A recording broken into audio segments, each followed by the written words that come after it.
All right, welcome back to Ron's Garage. Progress, however slight, is still progress, right? Right. Okay.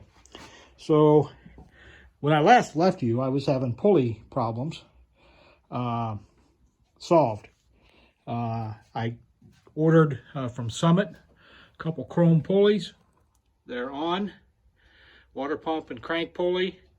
They line up perfect. And so does the alternator with the outer pulley, outer groove, which leads me to inner groove if I ever decide to try to put power steering on this at some time in the future. So, yay. That problem is done. Everything's on. As far as I'm concerned, it's on to stay. You guys help me remember something. If I ever go to do a startup video, remind me that until I get a belt on this, I can't get those pulley bolts tight. So don't let me forget. But anyway, that's going to be a pretty nice looking motor. I've got the chrome thermostat housing sitting on there with the, bright work carburetor. Looks pretty good. I've got 3 of those thermostat housings. Whichever one fits the best is the one I'll use. One points straight toward the radiator, one points that way like this one, and one's kind of in the middle. So whichever one goes up to that hose fitting best, that's the one I'll use. So progress. Now I can measure for the alternator belt and both the radiator hoses. I still got to run tranny lines, transmission cooler lines. I got to put my puke tank, which is in that box right up there, that little white box, put that on and hook that up with some hose. And then I think I'm ready to start it. I really want to get the tranny lines on it before I start it. So that's coming up soon. Going to figure out how to do those. I don't even know what size fittings these things are down here. I don't know if you can see them or not. Yeah, there's the drain valve, and then right beside is one of the plugs. They're just rubber inserts pushed in there. So I can't even take them out and go match them up. So might have to do some trial and error there. So hope I'm doing a little better job on the camera. I've been told I don't point it right sometimes. My honey told me that too, so it's not just you. So, all right, so progress there. My windshield and gasket are en route. When I get those, I'll have to get those installed. I have to take these screws. I almost did it again. These screws out of here to get this inner piece off, so I can get that gasket out, the old gasket out of there, and then put the new one in all one piece. I think it's going to be a 2-person job. Might have to enlist some help to do that, just to hold everything in while it gets secured. So I know it goes in from the inside. That I do know. And then if it's got I think it's got the little lip that goes over.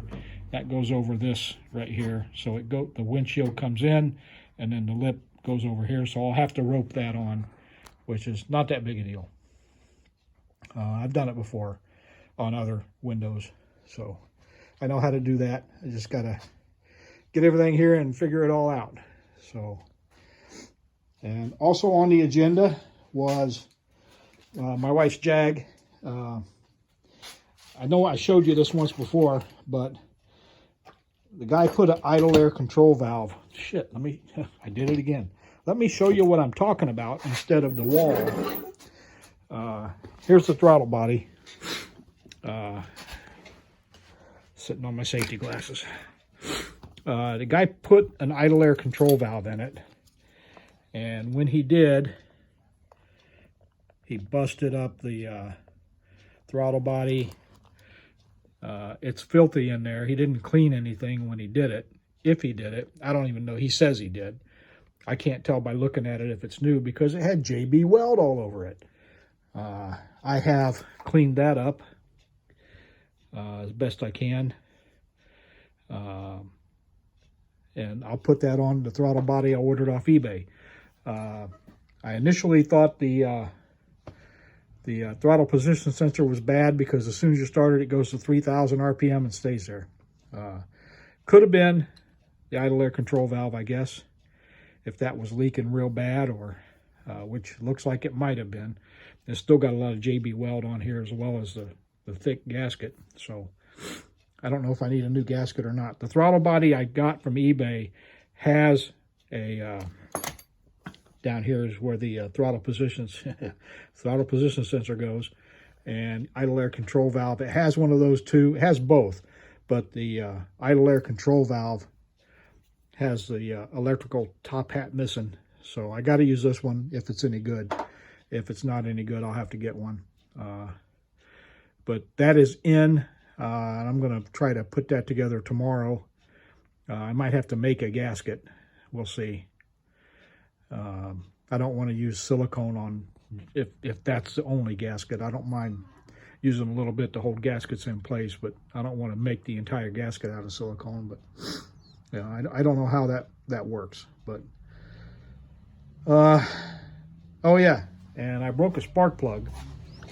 Let me show you.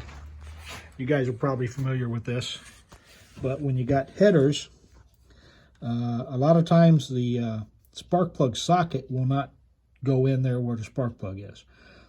So, but I was trying to turn this engine over by hand and realized I didn't have the spark plugs in this side back from when I put the steering gear on it. I had to drop the headers.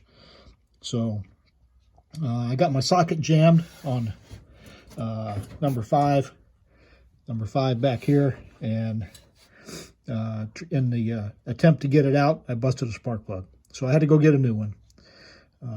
I bought all new plugs. These front two here are new. The number 7 back here I broke when I was taking the headers off.